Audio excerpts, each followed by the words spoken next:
Charles Austin, how's it going? Can't complain, to be here in the trap house.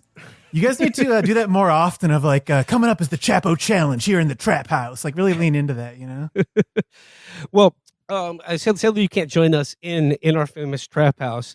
You're coming here from the stew, but I gotta address something right off the bat here. Oh my God. We got Charles Austin, the impresario of Pixar's sodas.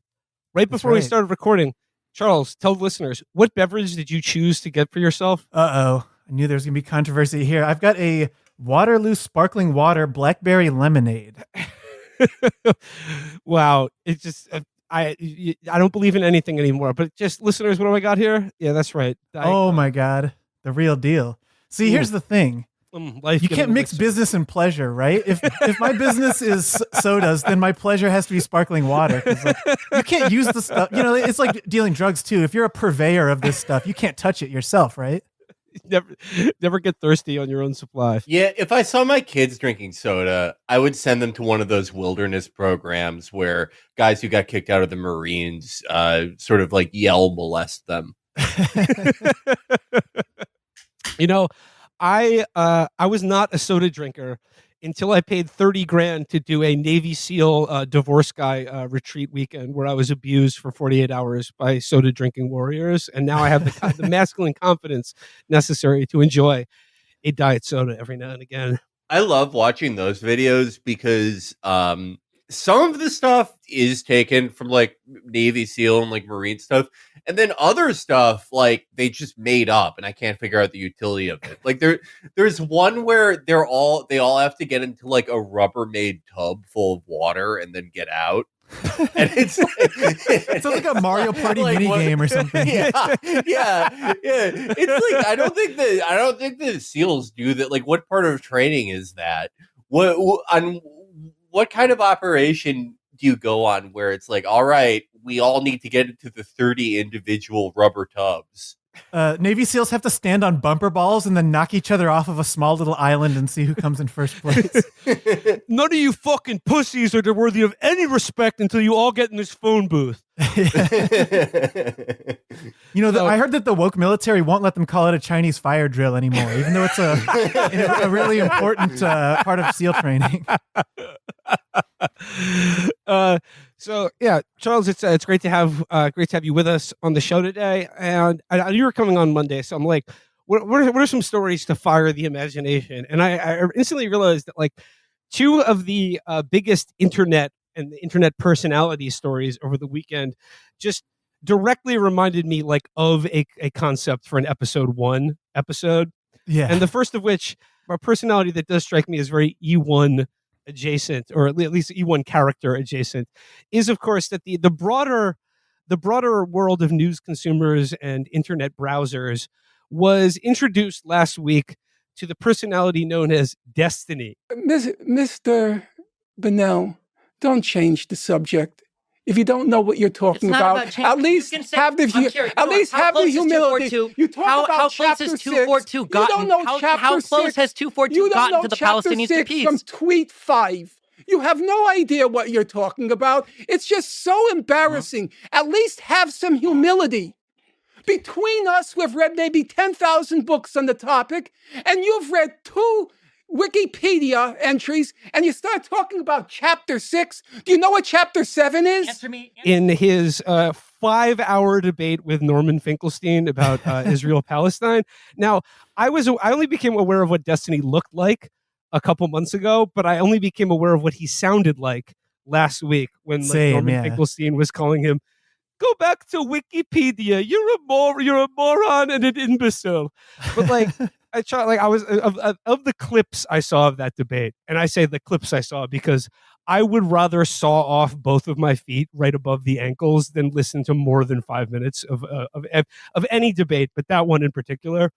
I don't know, like there's something about like the debate streamer type personality that seems very E1 worthy of me. Yeah, absolutely. Okay, well, with that clip in particular, it was like, obviously it was on my feed like 20 times. I'm like, I'm not watching it.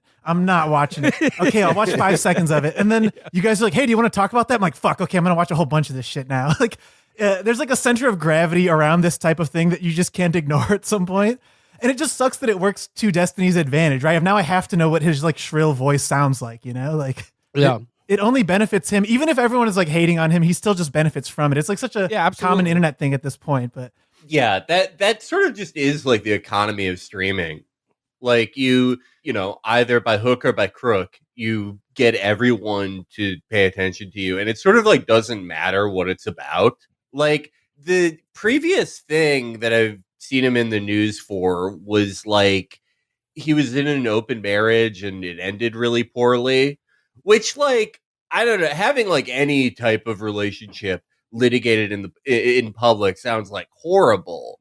But if your entire economy is based off that, he was probably like, this is great. He probably looked at that like car dealers look at, you know, back to school sales. Yeah. President's Day mattress sale here at Destiny headquarters. It is We're selling funny. off what's left of my dignity. Like, esports has worked out in a remarkably similar way to regular sports of by the time you're 29 or 30, you're washed, right? Like you can't play StarCraft 2 anymore. So he's literally doing the same shit as Aaron Rodgers, you know, like Vice President Aaron Rodgers. It's the same shit. Like I did put 10 dimes on Norman Finkelstein winning that debate, and the bookie still won't pay out. I keep saying Destiny lost, but unfortunately my bookie is a streamer fan. He's a fan of streaming based debates, and he won't pay out. And I'd like some help from the federal government with that.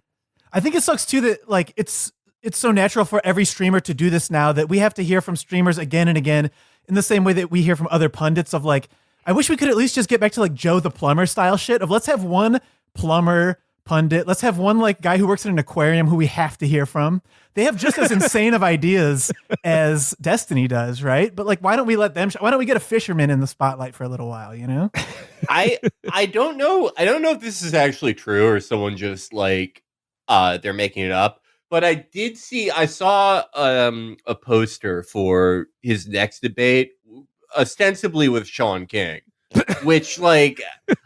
You know, I hope it's true. God damn but it. like, I haven't seen it confirmed. That's a much more anywhere. fitting matchup, though. You know, like Sean King is just as willing to jump on the story of the day and be like, "Guess what? I'm Muslim now." He commits harder than Destiny too. Destiny's not Muslim. Well, he's not. He needs to convert to Judaism or something. You know? Right. He is. You know, despite his voice, his appearance, the violent reaction a lot of you have to him, he is not a Jewish man. But I have really enjoyed that Sean King, he converted to Islam, and like within a day he was doing something called the Iftar Uncensored tour. He's awesome. I love I don't see how people could get mad at him. It's like getting mad at the Bluths. It's also funny, like things like that now are titled like 90s stand-up comedy albums, like Menaker Unleashed or something. You know what I mean? Yeah. Or even like the fucking University of Austin stuff you guys talked about with Alex, like the forbidden courses. You know? Like yeah. That actually, even Destiny is a good example of that. Like Destiny is such a stupid guy handle. But like when I was thinking about him, I'm like, it's also kind of like a conscious rapper kind of thing, like Common or something. He could easily like be on a track with Common, you know? Yeah, no, I get all of my information on, you know, the moral political questions of the world from some guy whose name is like Felix. What's the thing of like gamers who misspell like what they think are complicated words like evolution, but the O is a 0 or something. Yeah. Gamers love like gaslighting themselves into thinking that they've discovered a great new word. So it's people younger than like me or Destiny though. Like if you see a 19-year-old playing Valorant and they're any good at it, their name will probably be like Reminiscence. Yeah. And you're like, what the fuck word is that? And it's not anything. It's nothing. See, gamers who are our age or a little older have names like The Cake is a Liger, you know? Yeah. Like, really annoying. Like, you know, I'm a hardcore old school. I'm an old head internet nerd, you know? And, Charles, the other story that I thought like just came out of an E1 episode that came from the internet this weekend is this one. Headline: Neo-Nazi cartoonist Stone Tossed outed as white Latino with botched circumcision. I love this story. When I saw he was white Latino, I got so excited. I thought that was so great. I imagined meeting Stone Toss's mom and me and her sitting at a table, and she's like, conversations at these tables are real as fuck. And I go, what? And she goes, what I love big. And I go, sure, lady. And then her gigantic fat son comes out and draws me with a yarmulke on. I do think maybe doctors who perform circumcisions need to think long and hard about their role in fomenting Nazism. Maybe if that hadn't happened to him. Honestly, like the post that people were sharing from him says, I am circumcised. The resulting dryness of my glans penis, the limited range of my penile skin to glide, and the psychosexual body image dysmorphia makes it difficult to achieve orgasm during coitus and encumbers masturbation. Look, I've been saying that this is a serious issue for years now, and people don't want to fucking take me seriously, but we've got to stop. We gotta shut it down until we figure things out. Because, someone could be like, you never know. You botch one circumcision, and then a guy, 15, 20 years later is doing submental cartoons about how the Holocaust never happened. And I guess like the funny thing about Stone Toss is I've seen a lot of indignant replies from him and his fans claiming that he's not a neo-Nazi. And I guess the entrance exam to become a neo-Nazi gets more and more stringent because, like, I would think simply doing cartoons praising Adolf Hitler and denying that the Holocaust ever occurred would be enough to get you in the club. But I guess the other thing is like the indignity about like him getting doxxed or whatever is like, if these guys are so proud of everything they believe in and there's nothing wrong with it and it's just what normal people think, like, why do they try so hard to hide it? Or why do they try so hard to hide who they are? Yeah, it's the same thing with like Chaya Raichik, right? Like, she hates when anyone does anything to her that she does to them. Yeah. It's to what you're saying about Stone Toss, though, one of the great quotes from him that I came across was, he has this long defense of not being a Nazi. He's like, no, I'm not a member of the National Socialist German Workers' Party. Yeah. But he's like, I just enjoy edgy humor. Yeah, all real Nazis are from the Alsace-Lorraine region of France. Yeah. Actually, the very best thing, though, on his website, on his About page, he has a frequently asked question that he's obviously never been asked. I am offended by your comics. Are you a bad person? And the answer is that he does not think he's a bad person, and he creates comics to entertain and cultivate a more thoughtful and happier world. Well, I kind of like. I like that answer. Yeah. I don't like.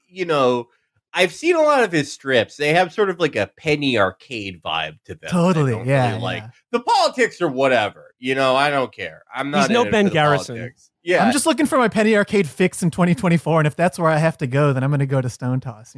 Yeah, it has the same like beats and pacing of a penny arcade strip, but I do like that he sees himself as one of the world's smile makers. You guys are focusing on the answer. I famously have called myself that. I'm more interested in the question. I love answering straw man questions on your website. I was saying to Chris before, it's like The Simpsons when Lisa has to ask Mr. Burns, your campaign has all the momentum of a runaway freight train. Why are you so popular? I think we should put an FAQ on our website. Like, I'd like one for me that's like, Felix, you undoubtedly would have been one of the greatest fighter pilots to ever live had you enlisted. Why didn't you? If you had enlisted, which battles would you have fought in across history? And I would say a botched circumcision kept me out of the Air Force.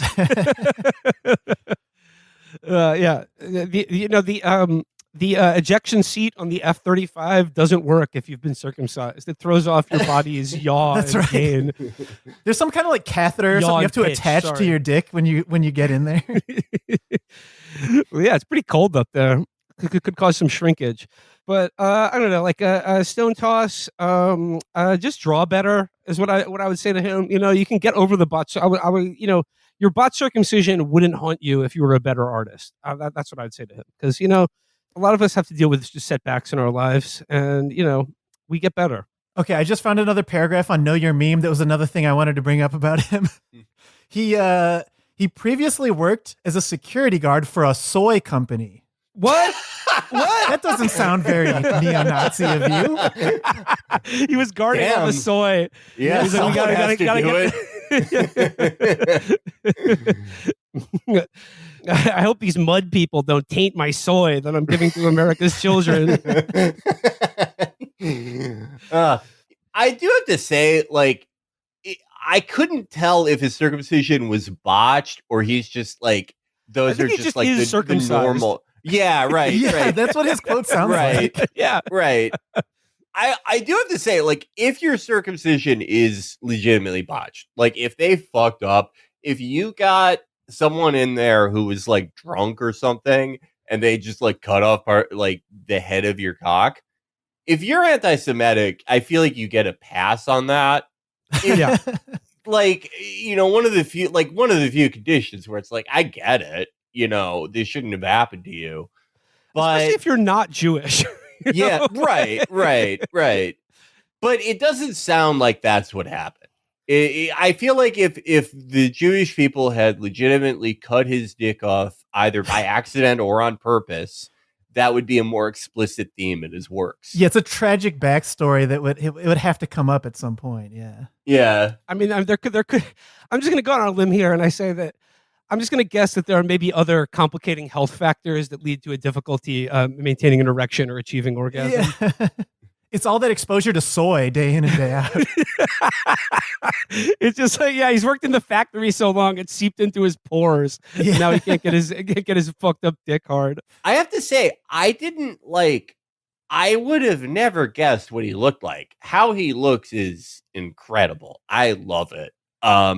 He looks like one of the guys from that famous Anime Club picture. Big Red from the Anime Club picture. So moving on from the from sort of internet-based stories, I got here's another news story that I saw this headline and it made me disassociate because I feel like I had gone through some sort of time slip and I don't know where I am or what's going on. Headline: Hillary Clinton, Lin-Manuel Miranda team up on Broadway fundraiser for Biden. And I know it's for Biden, but like, what fucking year is this? This is from The Hill.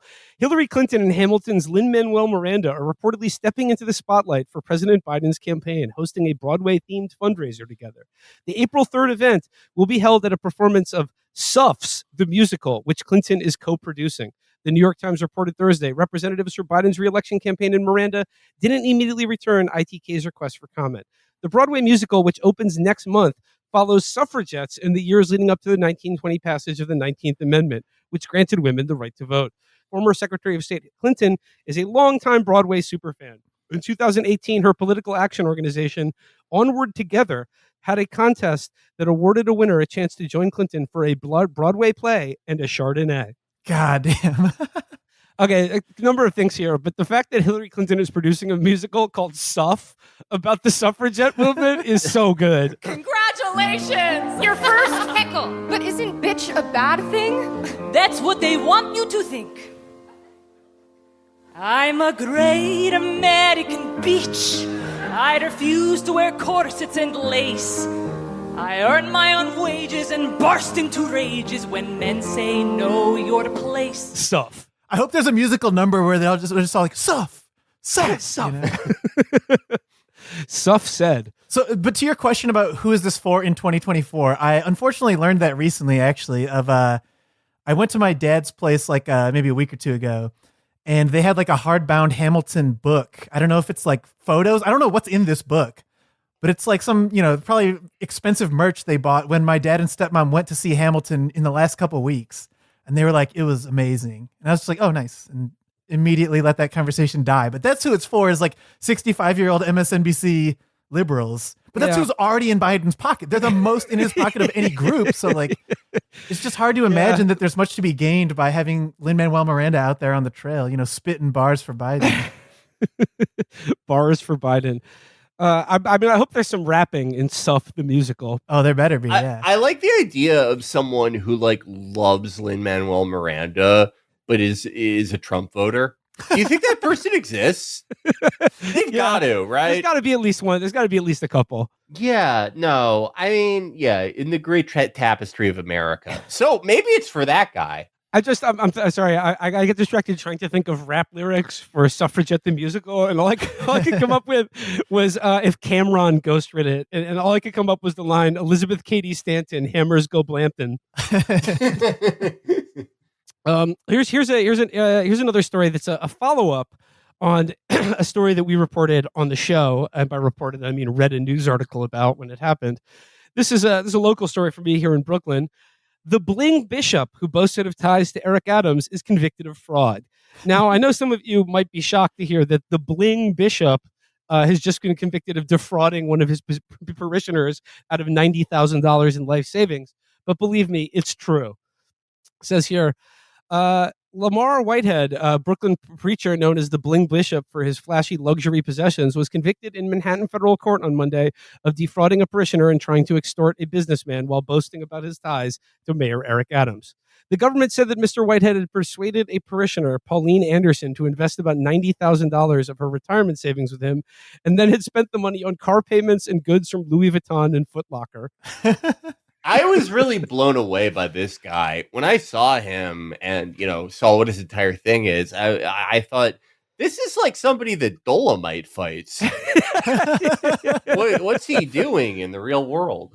I mean, I have to say, like from my vantage point in Chicago, I'm kind of jealous of New York right now, because here we've got like a very competent governor who sort of is a pragmatist and knows what he's doing. And as a mayor, we have someone who's certainly better than all the other viable alternatives. And there's a certain level of competence in government that's not very exciting, right? And then you see Eric Adams just going crazy over there. And I just miss having so much fun. Like, Chicago's supposed to be wild and corrupt and all this. Where are our guys like Eric Adams and his pals, Lori Lightfoot, the nation turns its lonely eyes to you. Yeah. No, I remember we first covered the Bling Bishop because he got robbed of like several $100,000 worth of jewelry at gunpoint, like while he was on the pulpit on Sunday, like in a broadcast that was live streamed on his website. And it sort of like raised my eyebrow at the time because like, I don't think many armed robbers would like commit a felony with that many witnesses, like with a church full of people on a live streaming broadcast. And then the whole thing smacked of insurance fraud to me. That like he set these guys up and they'd be like, yeah, come rob me on my live stream. We'll get lots of views. Yeah. And then I'm going to hit the insurance company up with the value of the jewels that you then you sell back for me or whatever. Do you think we could pull that off with like a Chapo stream of some kind? Absolutely. Especially if we talk about it now, just establish that. The one thing I would never do on a live show or live stream or anything like that is engage in insurance fraud of any sort. So I want to get that on the record. Yeah. Now. But with that being said, you did just buy this collection of Fabergé eggs, and it would be awful if something happened to them. They're newly insured and displayed in your window. Yeah. The Van Gogh that I have on the wall of my apartment next to the litter box, that's real. That's not a duplicate. Well, but I just won Rasputin's cock in an auction. I'm going to take it on stage with me during this live show because I just got it. I sure hope no one robs me of it. Do you think we could graft it onto Stone Toss and it would fix all his circumcision issues? Would that change his politics? That would be amazing. 100 years later, Rasputin is still solving problems. Mm-hmm. Going on in the article, it says here, in the defense's closing arguments, Declan Murray, one of Mr. Whitehead's lawyers, linked the criminal case to buying a house. He charged that the government's case, the house in this analogy, was riddled with termites. Ms. Anderson, 58, had sobbed as she described how she first met Mr. Whitehead and came to give him $90,000 of her retirement savings and trusted him to buy her a house. She said she could not get a conventional loan because of low credit. He was a man of God, she said. I believed him as the leader of the church. But when her new home never materialized, she texted him asking for her money back, and he berated her that he was busy. Mr. Whitehead served as the only witness in his defense. Wearing a pink plaid three-piece suit, he delved into his life story, saying he'd grown up on the rough side of Brooklyn and that his father, Arthur Miller, playwright behind the Crucible, was killed when he was an infant. But, he dated Marilyn Monroe, so who can say?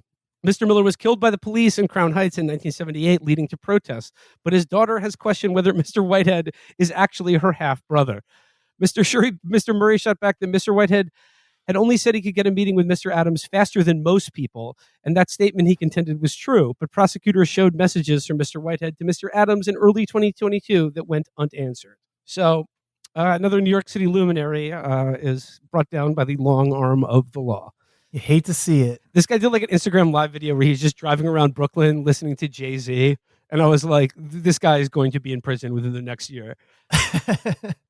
This story kind of reminds me of, I'm going to put Felix on the spot here, something you posted, Felix, about those like 4 10-year-old kids robbing a bank. Oh, those kids funny. Are awesome. A lot of people are trying to rain on the parade, and they were going like, oh, actually, it's really easy to rob a bank because, they can't fight back because of like insurance reasons. Well, like, you do it then. Yeah. How come you aren't doing it? And yeah, like, most 12-year-olds are too nervous to even like write a note in nice handwriting, hand it to the teller, wait patiently. They did all of that. That was incredible. I was saying that those kids should get an internship with Lee Murray, the owner of the greatest bank heist of all time, former UFC fighter Lee Murray. But unfortunately, there is no internship program for bank robbers. Yeah, it's like when people see baby Gronk on TikTok and he's like 10 years old and he's the next big tight end. They're nurturing that talent, right? So how come bank robbers don't get the same courtesy? Yeah, we need like a DB Cooper scholarship fund for aspiring bank robbers and highwaymen. Yeah. With baby Gronk, I feel like if you can even tell if a 12-year-old is good or bad at football, you're a pedophile. You're insane. What is they all like? They all they're children. Like they all probably move the same. I just don't. Yeah, I don't get it. Yeah, that actually reminded me of something that I wanted to bring up about Destiny. Is that when I read his Wikipedia, it turns out he's also the kind of debater who loves to talk about like morally, you got to say it's okay for a 19-year-old to fuck a 16-year-old. Morally, that's okay, and you got to admit that. Before October 7th, that did seem to be like the majority of the things Destiny debated was like, is revenge porn okay? I love that kind of shit though, because it's like actual 16-year-olds when they talk about this shit, it's just like, oh damn, he's dating Jenny Kaminsky, but she's a senior. Like that's like the extent of how those conversations happen among the people they actually affect, right? As a 35-year-old man, it's so funny to insert yourself in that conversation. Yeah, like I had known of him as like a politics streamer, but he did like, I don't know what happened. He started being on like Adam 22's show and that like Fresh and Fit show, and it was like very strange to watch. His hair was dyed blue during that period too. I don't know if the two things were connected, but it was one of the most interesting rebrands I've ever seen. He like before that, if I'm not mistaken, he would like, he'd do like NIMBY versus YIMBY, that type of thing. Yeah, yeah. And then he's on Adam 22 and he's, it's like, can you have a threesome if your swag is different? Actually, speaking of streamers, did you see the other thing last week about how that Aiden Ross guy got Andrew Tate arrested because he shared on his live stream his plans to flee the jurisdiction of Romania? Oh, that's awesome. That's so cool. He was like, he's like, I just got a text from Andrew Tate, and he's saying like, yeah, homie, going to be in London probably for the foreseeable future, never going back to Romania as I flee the charges currently pending on against me. And then the Romanian police arrested him like an hour later. Well, to be fair, I sympathize because we just revealed our plans to commit insurance fraud with all your valuable possessions. So who are we to judge? Felix, though, like, I think you know this guy. Like, who is this Aiden Ross guy? I'm not really familiar with him. Talk about, it's surprising that someone's Jewish. I thought, okay, his name's Aiden. He seems like, I say this in the nicest possible way, seems like sort of subverbal, but he is a Jewish man. I could not believe that. I feel like it's really important for like stupid 19-year-olds named Aiden to also be Jewish to dispel the bottom minority myth. Very true. Myth. But he got to start playing like 2K, and his thing was for a while is he would like do streams with rappers and he would like pretend to be gay and the rappers would go, ew, gross, shut up. Yeah. And that he got really big off of that. Everybody's just, I didn't do it, boy. Entertainment is better than ever. But it just seems to me like it's the thing is like whether it's Destiny or this guy, it just like you said at the beginning, it's like or like the whole Mr. Beast thing now where he's like, no, I don't have a personality. Personality hinders brand growth. It just seems to me like that there's like once you are like out there that much, it's just like it doesn't really matter. Like, yeah, like there's no limit to your own debasement as long as people are talking about you and paying attention to you, like you're winning. And, you know, like that's entertainment, baby. That's show business. Actually, I mean, now we're just going so far off into the territory of streamers and further from politics. But no, Felix, did you? Streaming is politics, Charles. That's true. Yeah. Felix, did you see Adam 22 when the picture of Drake's dick leaked?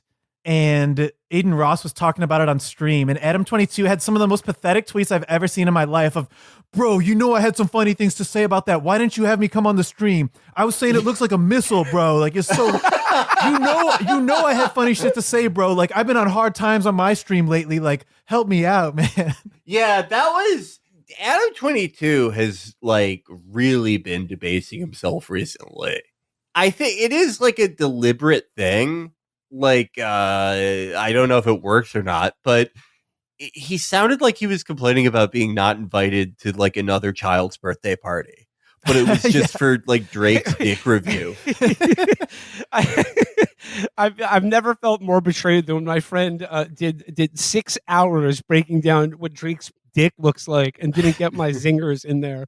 He's like, dude, I've been waiting for this moment. I prayed for days like this, and we would see Drake's penis, and I could have some funny things to say about it. I think it was actually even worse than that if he accused him of stealing his comments about Drake's dick and using them in his stream without crediting him. You know, there's such a thing as parallel thinking, okay? You know, like two intelligent people, unbeknownst to what the other, could come up with the same funny joke about Drake's dick. And was there anything funny to say about Drake's dick, or was it just a normal dick? No, I think it was just a big dick. It was pretty big. All right. I guess it is sort of funny how he's like spread eagle during it. It's like, if there is anyone in the world who can like post like a fairly big dick inside of a private plane that they own, and you can still make fun of them for the way that they do it, it really is Drake.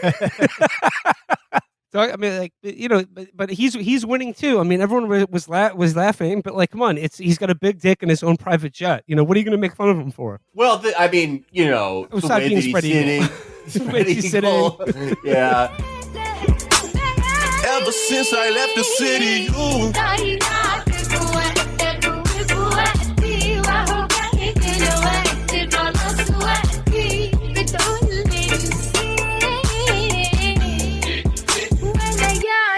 Girl, you got me. All right, my next story, I really like this story. This is about how sort of the legal and ethical issues that arise when the governor of an American state starts doing SpawnCon on the internet. This is, of course, referring to Governor Kristi Noem of South Dakota. I'm just looking at like this. She posted this on her official Twitter account of, again, the governor of an American state. Fit My Feet does amazing work to make custom insoles. Just wait. I'm going to be out. I'm going to be so fast. And she's just like, you know, she's just standing with the product, the insole, the custom insole product of the Fit My Feet company. Fit My Feet company. And then New York Times covers this. It says, when Governor, but this, the Fit My Feet was not the only one. When Governor Kristi Noem of South Dakota showcased her new teeth and a slickly produced video posted to social media on Tuesday, it seemed like a baffling move to advertise that she, the head of one state, had flown to another for a cosmetic procedure that was documented in detail to her followers. Now, Ms. Noem has more to chew on. A nonpartisan consumer group filed a lawsuit on Wednesday against Ms. Noem in Superior Court in Washington, D.C., claiming the social media post was an undisclosed advertisement for the cosmetic dentistry practice in Houston that is featured prominently in the nearly 5-minute post, a violation of the district's consumer protection law, which prohibits deceptive business practices. But like, this to me is like, if you want any more indication about what a fucking low rent swap meet country this is, the fact that governors of states are doing spawn for fucking cosmetic dentistry and custom insole brands that are not even in the state that they're governor of. Because, like, usually, so like a governor is like, they'll visit a local bar and be like, oh, if I'm in Paterson, New Jersey, I love hanging out here at this, McCallican's Bar and Grill. But no, they're bringing business to other states. To do like the shittiest spot. Apparently, she's getting paid for this shit too. Smile Texas, the practice Ms. Gnome mentions in length in her video, advertises itself as a destination for cosmetic procedures, offering guidance on travel and financing on its website. A representative reached the company's main line on Thursday, said, "I ran to the phone and I'm not going to talk to you. That's HIPAA policy. You're smart enough to know that." Your cousin getting a gold tooth put in violates HIPAA. Well, I suppose it does. It is a medical procedure. But this is fucking hilarious. Does anyone look to small state governors like, damn, her teeth look good? Like there's so many we have so many celebrities whose teeth you could try to emulate. I saw that Roy Cooper, governor of North Carolina, did an ad for like DraftKings. Which is like even more low rent to me somehow. Yeah, like, totally. A cosmetic dentist in Texas that's bad and low rent, but it's like, North Dakota. North Dakota is, I can't even get into it, but they should have never made the deal with those hoople heads from Yankton. It shouldn't be a place. It should be part of Montana. They should have gone with the Montana offer. Right. Well, what's the problem? Oh, would too many people live in that combined state? A whole, 1.5 million people. But North Carolina, is... Hey, that's a research triangle. It's a depressing, sort of empty place. It's one of those, like, Panera states. But it's a real place. They have a real economy. And I don't feel like their governor should be doing DraftKings ads. I think it's so funny that it's the going out of it's like going out of state to patronize businesses in neighboring states. That's so funny to me as a governor, because it's like she's basically advertising for money that shoes and dentistry is not available in South Dakota. Well, I haven't looked into the dentist as much, but do you think that maybe the dentist is like a famous conservative dentist? Like he's Dr. Mengele? But no, there was some news story we missed in 2019 where he's like, I won't do trans teeth. You're theorizing the existence of a MyPillow guy for teeth. Yeah. I mean, ever since we saw that Christian movie and there were those conservative baseball twins, I've since, opened my mind to the possibility of millions of conservative celebrities that I've never heard of before. Yeah, that gets back to what I was saying earlier, is we do need one dentist who's known for his political beliefs. I guess the MyPillow guy is a good example of, we needed a pillow salesman and we got to hear all his bullshit the same way we got to hear streamers and athletes talk about it, Yeah, I think I like Mike Lindell. I think he... I don't agree with him on whatever he's saying. I think that the Chinese people set up Wi-Fi and it ruined the election. It's something like that. But I like his whole attitude. He seems like the kind of sort of middle-aged crackhead who gives kids full-size Snickers on Halloween. Hey, well, the dentist lobby will be have a thing or two to say about that. I remember I think there was a dentist in my building growing up that gave out apple slices on Halloween, and since then I've never seen a dentist since then. I will be checking out Smile Cosmetics. Why would a dentist undermine themselves by not giving out the worst candy possible, right? Yeah. Or you think they would be giving out lots of candy? So exactly, that's what I mean. Just tons and tons of candy that's really bad for your teeth. It says, in Tuesday's video, Ms. Gnome 52 describes how she flew to Houston to the team at Smile, so the team at Smile, Texas could fix her teeth, which she said were knocked out in a biking accident years ago. Her testimonial is interspersed with footage of a dentist in the practice and tight shots of her mouth, and it ends with a logo for Smile, Texas. Ms. Gnome did not include a sponsored tag or otherwise label the content. In the video, Ms. Gnome, who has gained prominence in the Republican Party, says she was motivated by wanting to feel confident and force her smile not to be a distraction. I want, when people look at me, to hear the words that I say and not be distracted by something I am wearing or how I look or even my appearance, she said.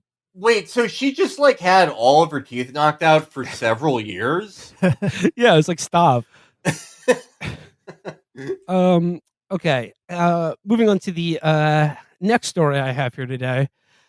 This is from the New York Times. Headline: Piety and profanity. The raunchy Christians are here. So, I've been waiting for like a sort of a Porky's style Christianity, and it's something we talked about a little bit on the show. Is like sort of the increasing like horniness and ribald behavior from evangelical Christians. And the New York Times has an article about this. It begins: the Conservative Dads, Real Women of America 2024 pinup calendar features old school images of sexiness, bikinis, a red sports car, a bubble bath. This is the old school sexiness, a woman on a car. Isn't this exactly what G. Gordon Liddy did for years and years of having his annual calendar where he did that shit? Yeah, it was like women holding guns and stuff. Yeah. The models are influencers and aspiring politicians familiar to the very online pro-Trump right. In one image, a Blaze TV host in a short skirt lights a copy of the New York Times on fire with a cigar. Another model, the former NRA spokeswoman Dana Loesch, hoists 2 rifles. Published by a woke-free beer company, hastily launched last year as an alternative to Bud Light, the calendar was clearly meant to provoke liberals. When photos of it began circulating online in December, progressives did not pay much attention. Instead, it sparked a heated squabble on the right over whether conservative dads, who happen to be Christian, should reject the calendar on moral grounds or embrace it as an irreverent win for the good guys.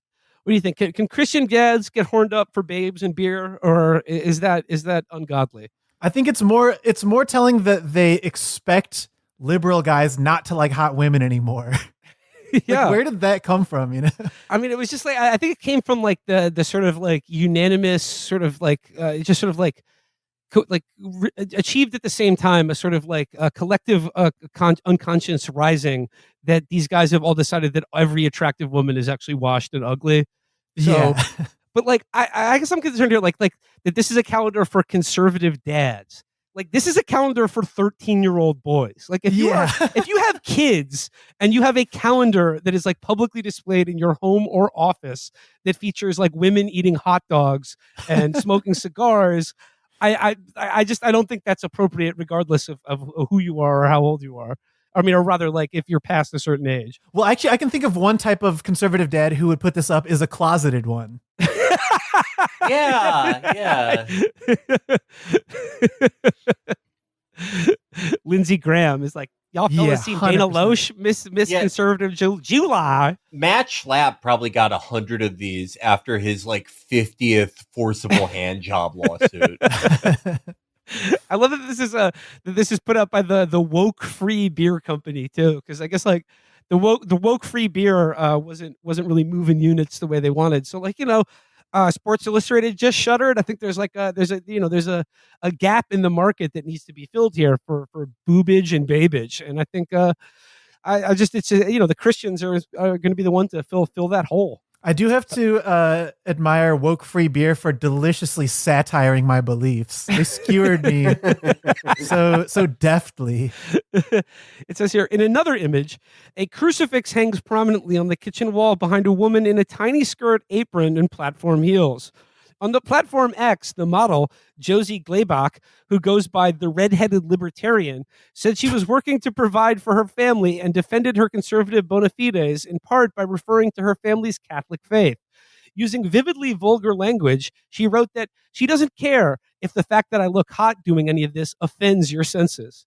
Well, I wish she would care, because it does offend me. Oh, wait, I did see like an intra-conservative fight over this. A lot of the Jesse Helms Groiper guys were like, "Fuck you, you gross ginger lady. This is disgusting. This isn't Christendom." And she was like, clapping back with this type of stuff. This was a huge dust up on the conservative internet. So it sounds like it's only offending people that like they're trying to sell to, not the libs, But hey, Red-Headed Libertarian, I got one question. Does the von Mises match the drapes, or does the Austria match the economics? I don't know. I'm dying here. Going on, it says an influential Idaho pastor and author, Doug Wilson, whose profile has risen in the Trump era, casually uses vulgarities like gaytards online and has used obscenity on his blog in reference to a Lutheran pastor. So I mean, look, I'm not a Christian, so like I think that this is an interesting development here, because I want to go back to the age of the Reformation, but I want people to I want Lutherans and Methodists and Catholics, I want them all just dropping diss tracks on each other with profanity and with babes in music videos where they're like shaking their ass on the pulpit or pointing a gun at the screen or calling the entire Protestant Reformation for gaytards. Yeah, it's a very explicit, or it's a very specific type of slur, though, right? Because there's a much more offensive slur for gay people he could use, but he's not trying to go there, but he's kind of trying to go there. Like, it's so weird. Like, I don't know. He settled on the very strange, like, middle ground there. And speaking of using the other slur, where is Melanie Mack? How come she's not on this calendar? Yeah, right. I don't think her fans would enjoy that when she behaves indecently. But going on here, it says the partial embrace of so they talk to sort of an academic here who can explain this phenomenon by saying the partial embrace of vulgarity, Dr. Cobes Dumez pointed out, is happening in a moment of deep conservative outrage and often visceral disgust at rising rates of non-traditional gender and sexual identities, particularly among young people. In that context, an indulgence in heterosexual lust, even if it is in poor taste, is becoming seen not just as benign, but maybe even healthy and noble. Part of the reason transgender identities are considered a threat is that they blur gender differences, Dr. Cobes Dumez said. Against that backdrop, it's a wholesome thing for a boy to be lusting after a very sexy woman.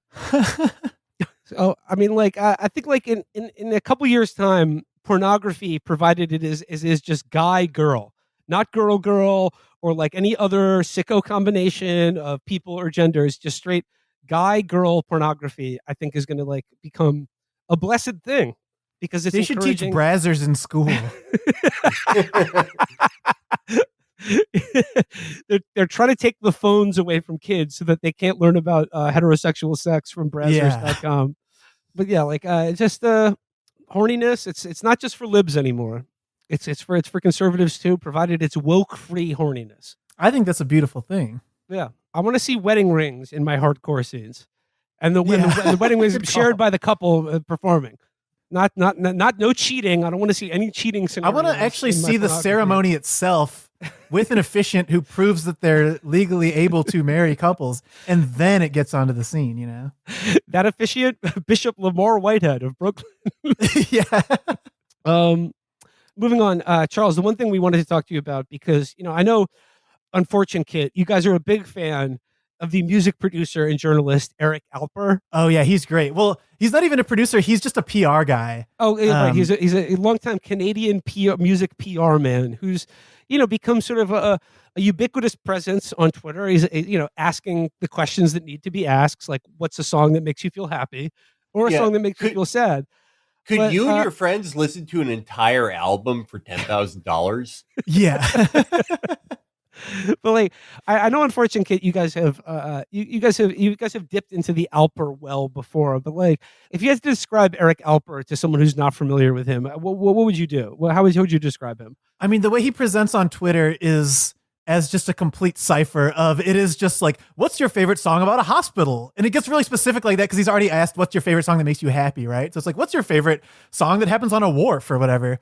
And then he'll post a picture of that would be sitting on the dock of the bay. Exactly. And 100 people respond with that. And he's fishing for an answer like that, Yeah. And then he'll just post a picture of the Abbey Road album cover and say The Beatles in 1969 and gets 10,000 likes on that.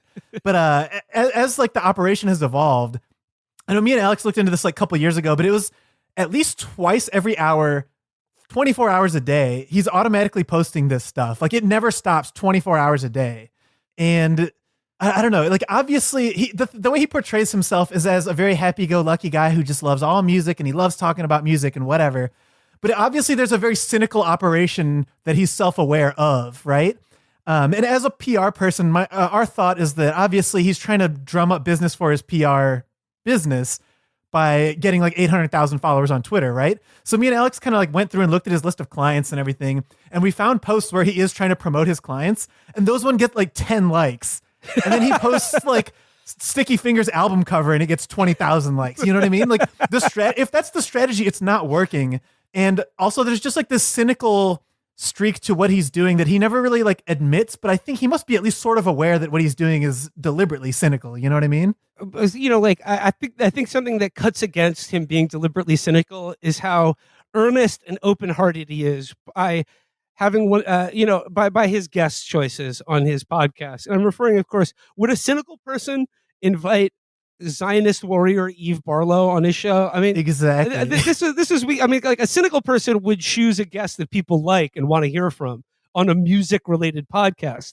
But no, he had to have his good friend Eve Barlow on the show. And this is like a month ago or something. But I think we should revisit it because Eve Barlow, last month she wrote up on her Substack under the headline "The Me You Haven't Met." She is sort of decided to document her trip to the Eric Alper show and what a good time she had. So I want to read a little bit from Eve Barlow's Substack about her appearance on Eric Alper's show, "The Me You Haven't Met Yet," and then we could maybe listen to the show because a theme on today's show is not knowing what people sound like. Like with Destiny, I was sort of shocked to find out what he actually sounds like. Eric Alper, I was trying to place this because I listened to a couple clips before the show, and I got to say, he sounds exactly like Stephen Root's character from Office Space. But like he's noticeably Canadian a bit, but that's not what sticks out because his voice is so peculiar that it takes a moment to set in that he also has a Canadian accent. But so this is Eve. She writes, "I have been burned to the ground recently." It's an interesting choice of metaphor given these the work output she's been engaging in lately. So she says, "I've been burned to the ground recently, and one morning I felt worse than I felt in ages. But I'd made a commitment to speak to one Eric Alper, and I don't let people down. I agreed to be interviewed by Eric for his Sirius XM show, That Eric Alper, which is one of Sirius XM's top-rated shows with more than 1 million listeners. Eric wanted to interview me for a whole hour to make me his entire show, and I just had no idea." Hour? Yeah, a whole hour. God damn. And I had no idea if I could demonstrate in any way whatsoever that I was deserving of a whole hour of airtime. Well, at least she has some self-awareness. But it says here, nevertheless, I logged onto Zoom and off we went. Eric blew me away. He'd been reading my work for as long as I've been doing it. And no, not this work, not the bulk of what I've done with Blacklisted, that's her Substack. My work before all this, my writing, my music criticism. He knew everything back to front better than I do at times. He quoted things back at me that I'd forgotten about. Dude, okay, I gotta cut in there. Do you know what the thing that he quoted back to her is after I listened to this fucking thing? It's that she had claimed when she was younger that she wants to be the female Chuck Klosterman, but more attractive. That's what he quoted back to her. What a thing to aspire to. Aim high.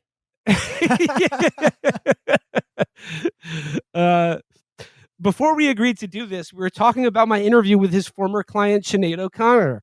Eric is a publicist. He is based in Canada and an essential piece of fabric of the music industry going on. Okay, Eric Alper, a PR guy from Canada, is not an essential piece of the fabric of the music industry going back decades. I'm sorry.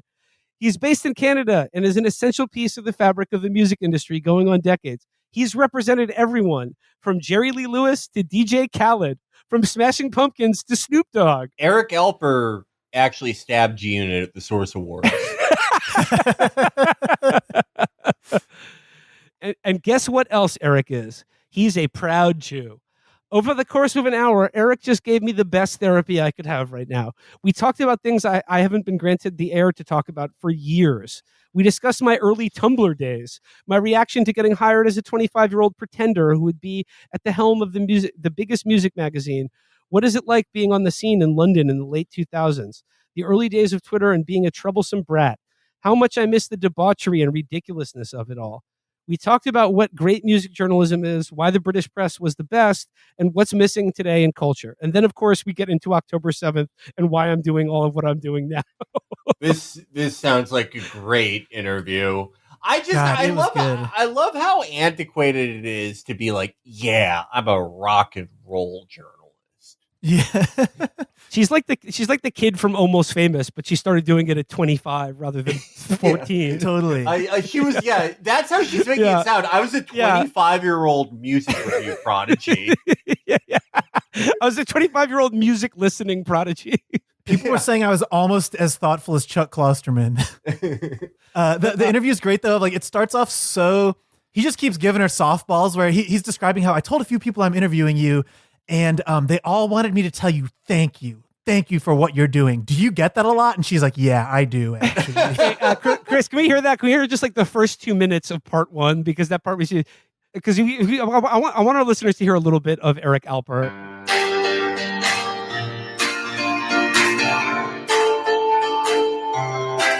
He's That Eric Alper, and this is his show. It's That Eric Alper Show on Canada Talks, Sirius XM 167.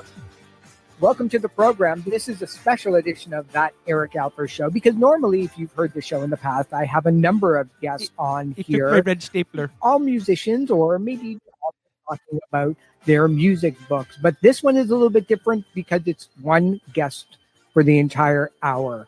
I first heard about Eve Barlow through her music and pop culture writing. What accent is that? She was the deputy editor of the NME in the UK and was a contributor to New York Magazine, The Guardian, Billboard, LA Times, Pitchfork, and GQ, among many, many others. And it was really her stories that hit home when she was writing about artists like Amy Winehouse and Sinead O'Connor. His voice is insane. It's wild. Like that is what the people who fought in the War of 1812 sounded like. How does he sound like? Yeah, it's like some kind of Ken Burns voiceover. My dearest Annabelle, I was fondly remembering before I lost my legs at Antietam, I was fondly remembering some of your wonderful daguerreotypes and interviews that you did with Stephen Foster Douglas. It made me laugh so hard. It is sort of like this is a handway forged steel katana voice.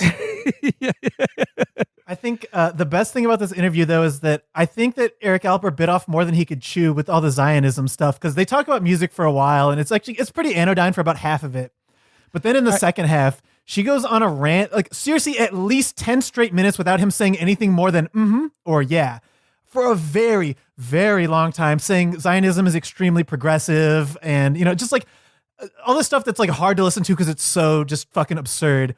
And then maybe we should just play the clip. I don't even want to spoil it because it's so much funnier than I expected. To completely take away all liberties, all freedoms. They represented life itself, and they were butchered because of it in the most vile, horrifying, mind-bending ways. And the music press should care about it, but that's why they don't.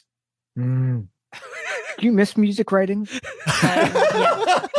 When you have a passion for that's one of the funniest things I've ever heard in an interview in my life, man. So cool. Maybe it isn't to put on, maybe that's all he thinks about. Do you like writing about music? You still wish you did it? It feels like something he would post, Thank God for thank God Eric Alper thank God Eric Alper chose the whole hour of That Eric Alper Show to donate to the formerly the top music journalist in the world, Eve Barlow. I would love to know what he was thinking as she just went on this 10+ minute diatribe. Like, did he just bite off more than he can chew? And he's like, I have no idea what any of this means, No, yeah. Eric thought he was a Zionist, but he realized he doesn't know what any of this shit is. Yeah. He did. It took him 10 minutes to construct that question to get out of it. Yeah, someone told him that Zionism means that cake could play a show in Tel Aviv. And he's like, oh, I'm bad. I'm whatever that is. And then he heard this and was like, I don't know any of this. I'm pretty lost. 10 minutes of Eve talking about like using quadcopters to snipe children in the Gaza Strip because they had it coming, and then he's just like, "You like this Search and Destroy by the Stooges? That's a great song." Which bassist has the most attitude?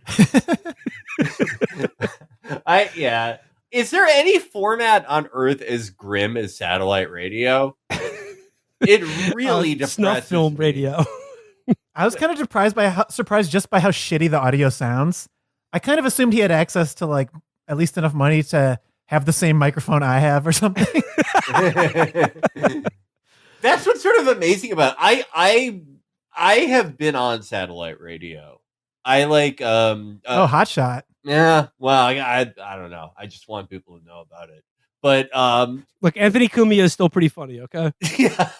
A friend was filling in for like someone else's satellite radio show, and I like went there, and they have like a professional setup. He's like, they don't record their shows with the MacBook internal mic. I don't know how he makes it sound like that. Well, it's the substance of what they're saying that really matters, I think. No, it's just sort of a punk rock podcast. Doesn't need to sound good. That's true.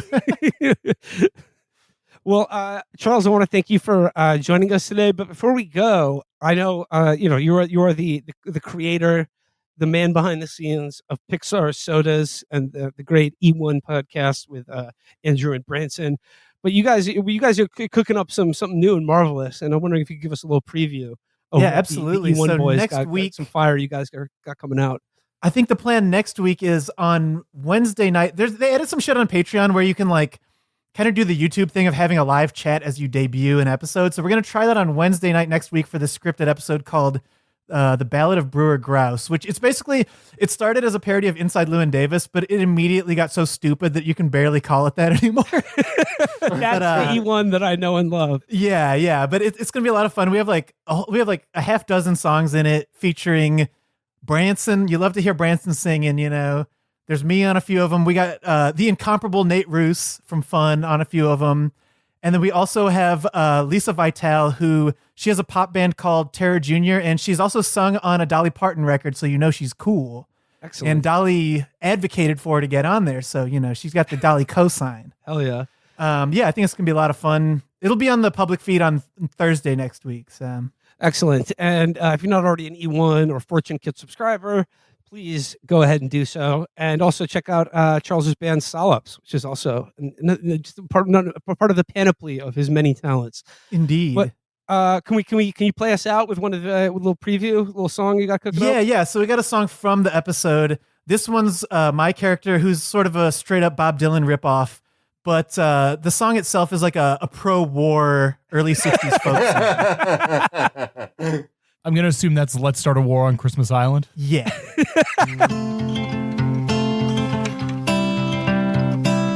Way down south, there's some bastards on an island. And I ain't talking about Australia. They'll crucify you, they'll beat and jail ya. Like a street dog, they'll impale ya.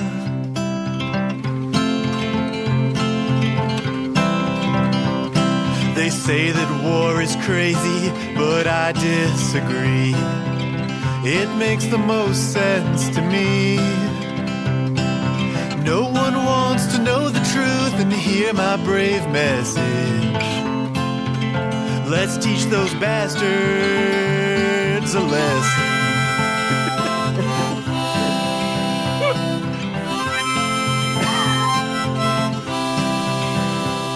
We'll burn down all their jungles, we'll topple all their forts, we'll turn their beaches into glass. Wait a second, pause it for a second. What's that? Charles, is this a song about advocating going to war against the uncontacted tribes that killed that guy? Well, no, this is a place that's like a territory of Australia nominally that has like 1,400 people living there. It's one of the smallest countries in the world. Sorry, keep playing. We'll dry up their rivers and block all their ports. We'll make them learn our sports. Our politicians won't take out this tyrant just 'cause it might get violent. But I Island. Let's start a war on Christmas Island.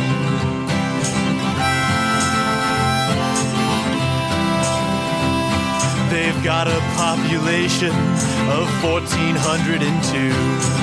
Our big old bombs will turn them to goo. To protect the shores of Kentucky and Tennessee too, we'll turn their brains to stew. Our politicians won't take out this tyrant, just 'cause it might get violent. But I refuse to remain so peaceful and silent. Let's start a war on Christmas Island.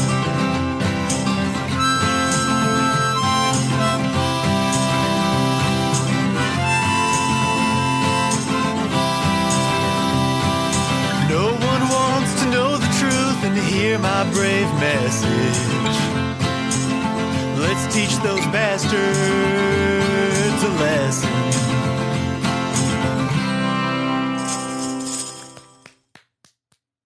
You know, Charles, like when I hear your songs, it's like sometimes they're so good they are better than the thing they're parodying. And I just gotta say that song is better than anything Bob Dylan ever did in his entire career. More and more, I feel like that's necessary for them to be funny. You know, it's not funny if it's like not coherent enough. If it doesn't resemble the thing it's parodying enough, you know? Well, Charles Austin, I want to thank you so much for joining us today.